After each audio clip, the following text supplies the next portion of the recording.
Hi, my name's Gabe, and this is The Legend of Zelda for the Nintendo Entertainment System.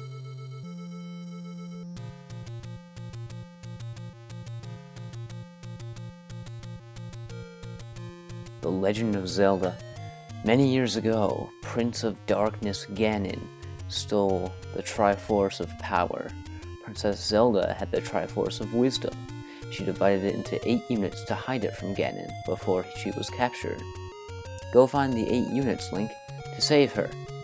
All of the treasures: heart, container heart, fairy, clock, rupee, 5 rupees, life potion, second potion, letter, food, sword, white sword, magical shield, boomerang, magical boomerang, bomb, bow, arrow, silver arrow, blue candle, blue ring, red ring, power bracelet, recorder, raft, stepladder, magical rod, book of magic, key, magical key, map, compass, and Triforce.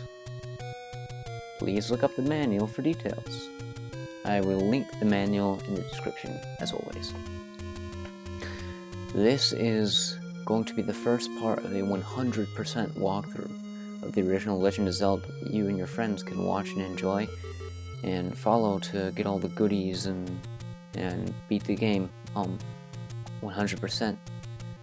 Now, I will be following the text-based walkthrough on zeldadungeon.net pretty closely.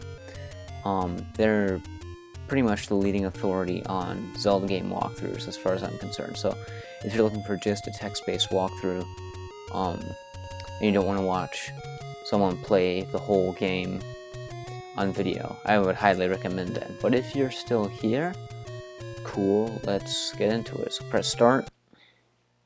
And this is one of the very few NES games that actually allows you to save your progress hard on the cartridge. So no passwords, no sitting it through one sitting. You can actually save your progress, turn the console off, turn it back on, and the game remembers, which is pretty awesome. So say register your name with start, and then you can toggle through these with the select button. So use the D-pad and the A button to choose your name. I usually just go with Link, but you can name him whatever you want. Link. I'm going to register end. Alright, and there we go. Our save file is created. So let's just press start and get into it. Just like that, it puts you right down the overworld. Zelda 1 is a huge game considering the limitations of the NES. So the D-pad is to move around. As you can see up there, you can have stuff mapped to your A and B buttons, but if we use start and check our inventory, you see that we don't really have anything here to do. 0 rupees, 0 keys, 0 bombs. In the upper right, we only have 3 hearts. In the upper left, that's a map, kind of. And the little green dot is where we are in relation to the entire world. But let's go in this cave. It's dangerous to go alone. Take this. Thanks. Now we have our first sword. And as you can see up top, it's on the A button. Now, if you're at full health, you can shoot a sword beam, which is pretty cool. You can only have one on screen at a time. Alright. So now we're going to go this way. We're not going to enter any dungeons in this first part, because there's actually a lot of stuff that you can get in the overworld in Zelda 1 before you even enter the first dungeon. So this will just be exploring the overworld. Those are Octoroks. They're a pretty basic enemy. And over here, we're going to find some Tektites. Little jumping spider guys. There's a heart. It fills up, well, one of your hearts. I just picked up a rupee. The flashing ones are worth 1, and the blue ones are worth 5.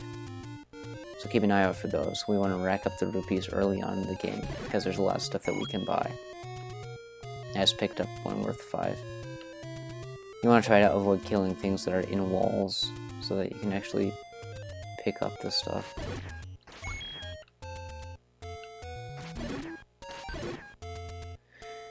Alright, walk this way. Here we're gonna find some levers, little sand creatures that appear right in front of you.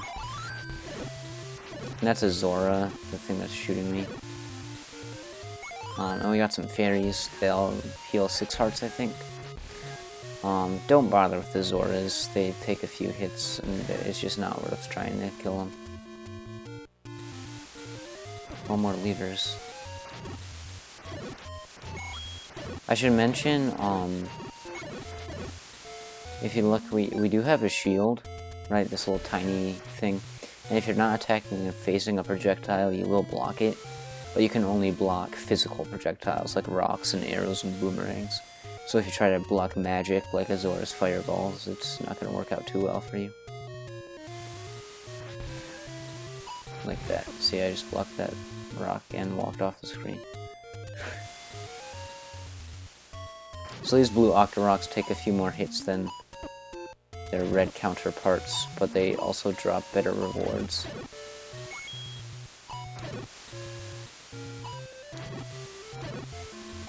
Nice.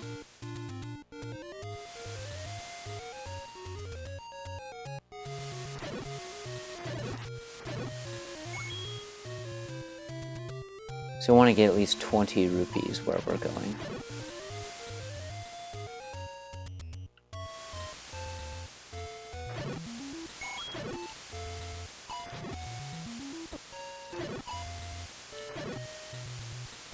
If you kill every enemy on screen, you'll probably have more than enough. So go in here, and here's a shop. There's shops all over Hyrule. Buy something, will ya? So we just want the bombs. So that guy gave us 4 bombs. They take a space up in your inventory, and you can hold a max of 8 bombs. And they're just up there now, mapped to our B button. So now you want to make your way back around the coastline. Dum-de-dum.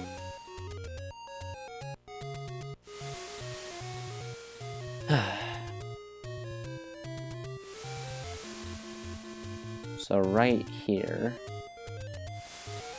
so bombs can be used to kill enemies, but more importantly, they can blow down secret walls.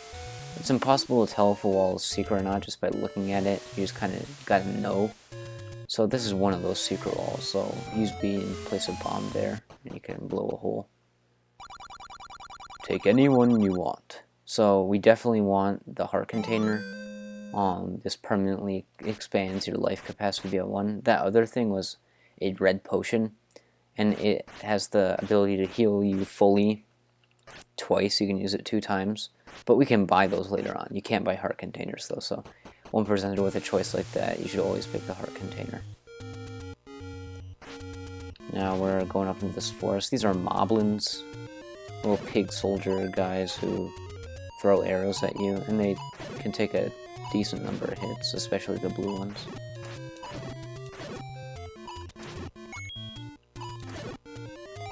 There's a timer, freezes all the enemies on screen, and it expires once you leave. So just go up a little bit more.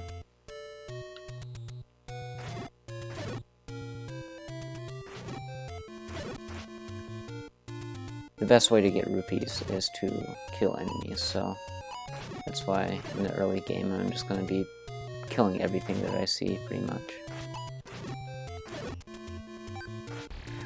Alright, now we want to go this way. This forest can be a bit tricky to navigate when you're first playing the game since it's so big. But by the end, hopefully you'll have a decent idea of its general structure.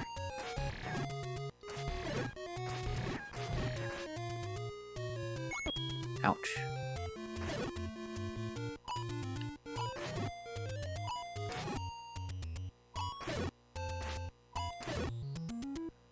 Alright. Just go up this way. Moblin City.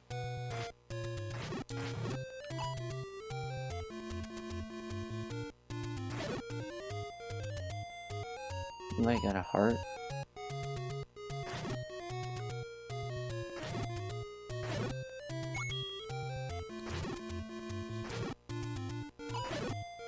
I guess not. Give me heart. Wow. So now I want to go right here.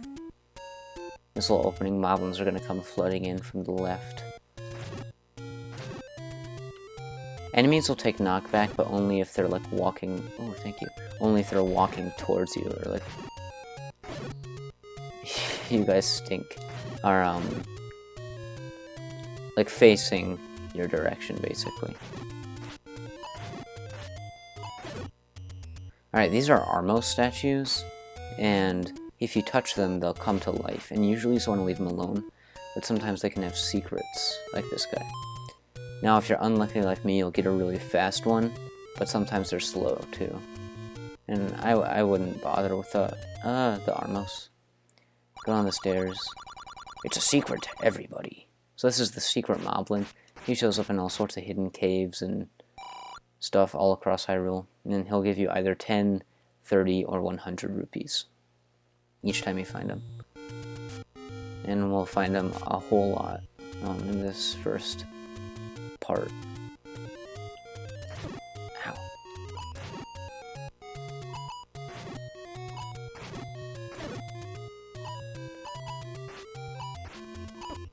Guys, leave me alone.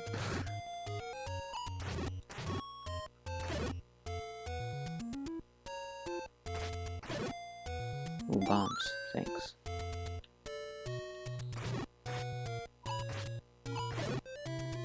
Wow, no hearts at all. Alright, we got a slow one this time. Can you drop me a heart?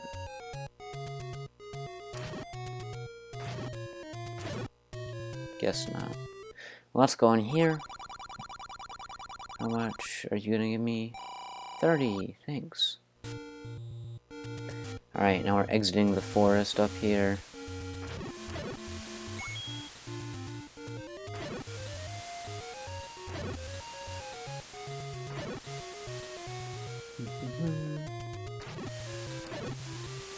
No hearts.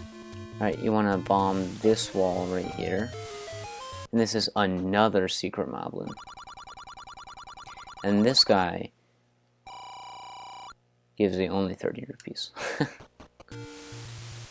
Alright, now we want to go to the left.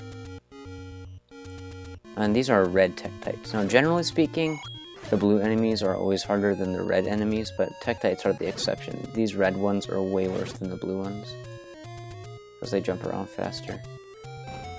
Put the bomb down right there.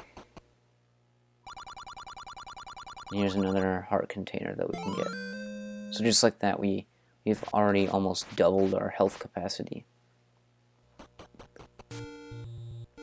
Alright, go back to the right, and now we're gonna go up right here. And up here, we're gonna get closer to an area called Death Mountain.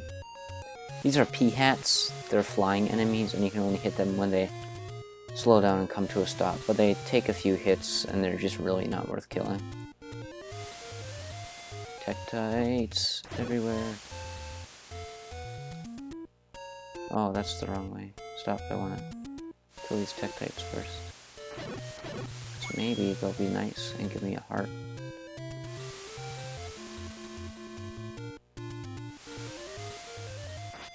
Oh my gosh, dude. Enemies are being very mean to me right now. Usually you'll get more hearts on average than right now, but I'm almost dead.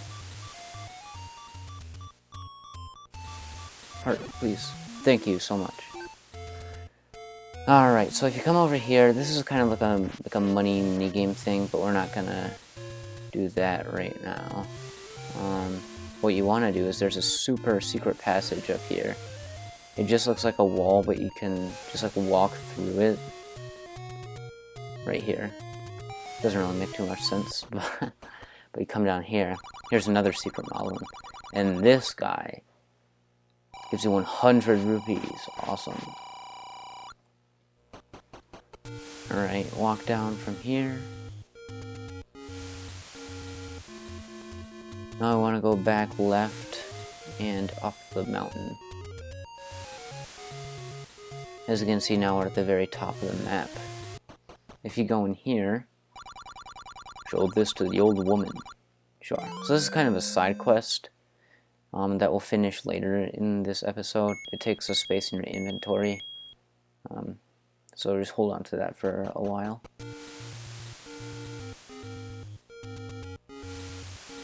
Alright, walk to the left. Now we want to go up again. Tektite's everywhere. Whoa.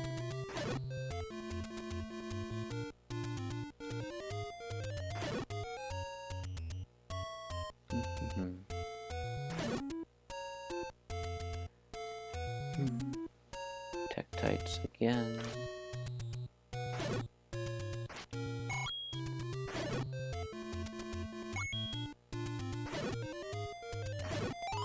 Oh, thank you so much. There we go. If you come in here, here's another shop. And what we want to buy from this guy is the blue candle for 60 rupees. Now, this also takes a spot in your inventory. And this has unlimited ammo, and it makes like this big thing of fire. It can be used to light up rooms and take out enemies, but most importantly, you can use it to burn down bushes in the overworld to reveal secrets. However, you can only use it once per screen. I'm pressing B right now and I can't use it. So if you mess up, you'll have to leave the screen and come back. Alright, down the ladder. To the left. This screen has kind of like a puzzle to it. It'll loop around. So if I try to go back, I just get to this screen again. And it's kind of crazy. But we'll do that puzzle. That comes up later in the quest. This is a Lionel. It's probably the enemy that does the most damage in the overworld. It's the most formidable enemy. He has magical sword lasers that you can't block with your normal shield, so he's like where you don't want him to be right now. I want him to either come over here or go down the left. Basically, I just want him to get out of the way. He's not being very polite right now. Oh, okay. No. Please go down. Please go down. Please go down. Just go down farther. Okay, that'll do. Oh! Oh man, he got me. Master using it and you can have it. So, if you have at least 5 heart containers, which we do, you can get the white sword right here. This does double the amount of damage that the normal sword does, and it's super good to have. Alright, let's leave and run for our lives.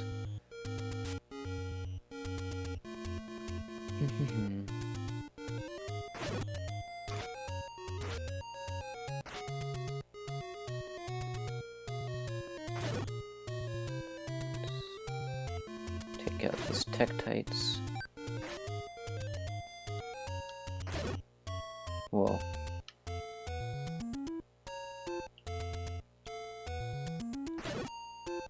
If you walk into this waterfall right here, you go to a cave. Pay me and I'll talk. This lady will tell you, if you pay her 20 rupees, she'll tell you the secret to that looping screen that we were on. But we don't really need to pay her. Now you gotta walk this way, and these boulders are gonna fall down and try to hit you. Your best bet is to just hold left and hope that you don't get hit. Walk this way, then come down here.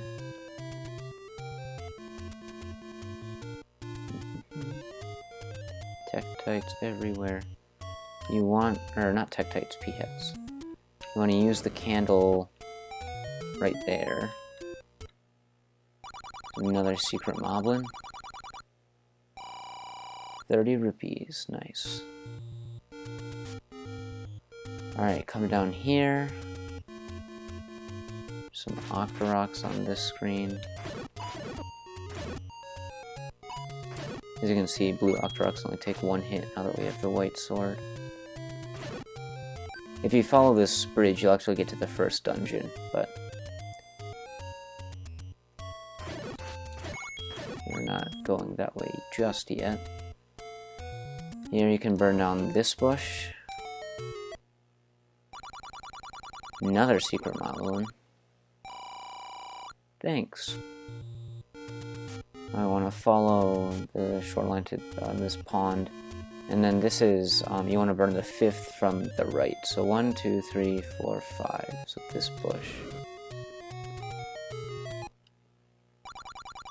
And here's another heart container. So now we have doubled our life capacity from the start of the game. Walk left one more screen, and there's a secret in this corner bush.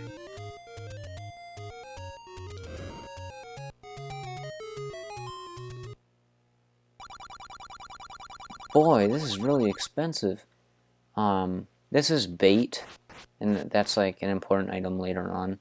But right now we want to purchase the magical shield. So this is, makes our shield super huge, and that allows us to block magical attacks like Zora's fireballs. Dink. Okay. Ooh, heart.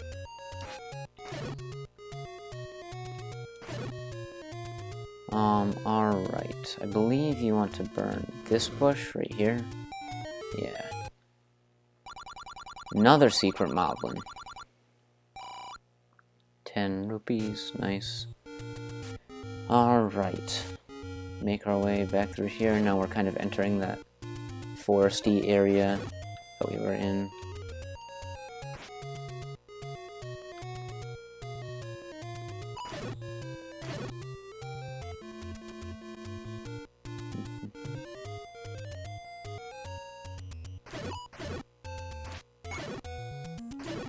Keep walking to the right until we get to the corner of this lake, and then we are going to go upwards. Some more Octoroks.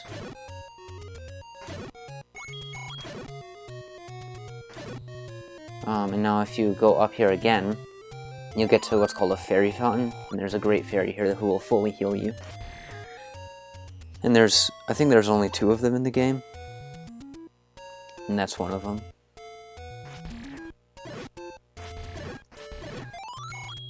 Ooh, lots of goodies. Now if you come in this cave,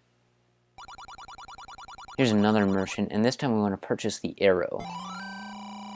So, this allows us, this goes into our inventory, but you can't actually select the arrow until we get the bow. And then once we have both the bow and the arrow, we can use it. And the bow you can't buy, you find it later on the quest. So it's a good idea to purchase the arrow early on, so once you get the bow, you can immediately start using it. Alright, back into the forest. Moblin's only take 1 hit now. Come down here, and you want to burn this bush. Another secret moblin. Thank you. This guy only gives you 10, but there's a neighbor down here.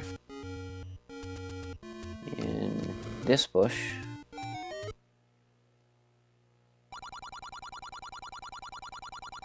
Gives you 100.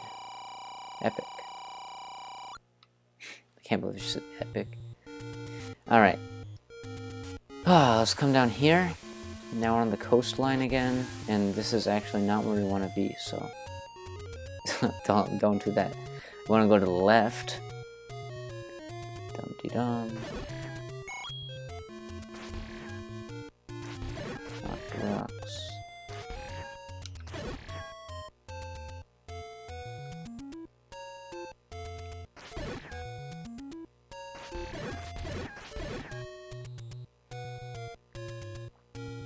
Come through here, another little forest section.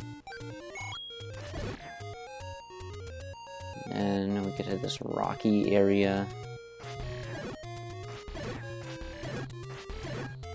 Just keep going to the left. Pretty sure this is one screen above the starting screen. Nope. We're close to the starting screen, though. That's another shop. We don't really need to go in there, though.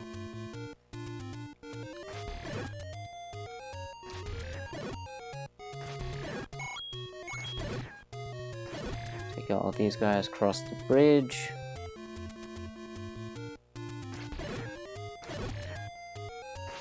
Whoa. So now if we come in here, there's just a silent old woman right here. And this is the lady we're supposed to give the letter to. So select the letter and just press B to use it on her. Buy medicine before you go. So the blue medicine will fully heal you once. And then it's used up and it's gone. The red medicine will fully heal you and then it turns into blue medicine, so you get 2 uses out of it. And it's a better deal, because it's less than buying the blue medicine twice. So get the red medicine, and it takes place of the letter. And make sure you deselect it so you don't accidentally use it. And we won't really have a use for the medicine for a while, but some of the later dungeons can get pretty tough.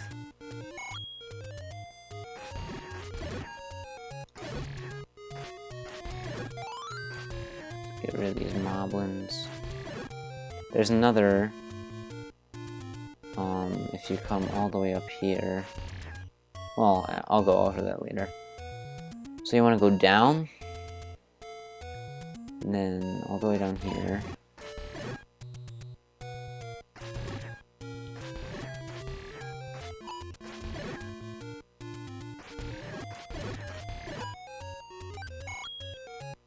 To the left on the bottom. Keep going. This area is known as the Lost Woods. And it's a woodsy area on the bottom left corner of the map. Right here, we can use a bomb. Right there. This leads to yet another secret moblin. Thank you. Well.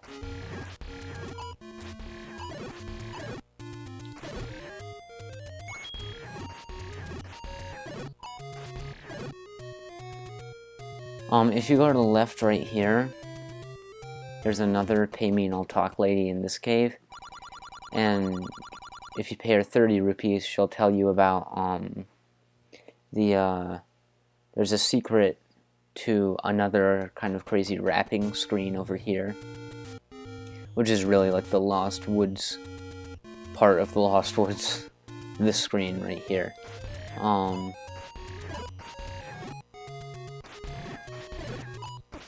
And there's like a secret pattern that you have to go through that the lady will tell you, but it's not really necessary to learn it, because by the time we have the ability to do stuff past this screen, there's another way we can go about getting to it entirely. So the only way to see if you go up or left or down, it'll wrap. The only way to get out of here is to go right. This will take you to here. You want to use the candle on this bush. To the cave. And this moblin is going to give us 100 rupees. Your rupee count maxes out at 255. You might think that's a weird number, but it actually has to do with binary storage. Which is kind of cool if you're into that type of stuff. There's one last secret moblin over here, if you're still not maxed out on rupees. Because you're gonna have to have at least 250 where we're going.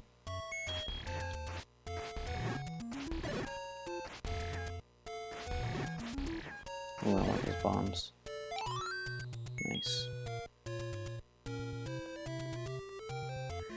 Okay, so come back over here. And we want to go to the right. And then, this is what I was talking about earlier. If you go up here, there's another Great Fairy. I think that's the only other Great Fairy in the Overworld. Take out these moblins.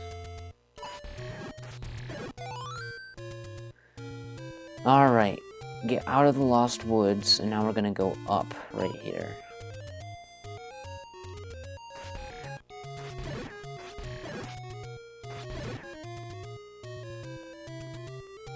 And this cave down here leads to a shop, but there's actually a secret better shop up here. These are blue levers, and they're similar to red levers, except they don't appear right in front of you, and they take more hits.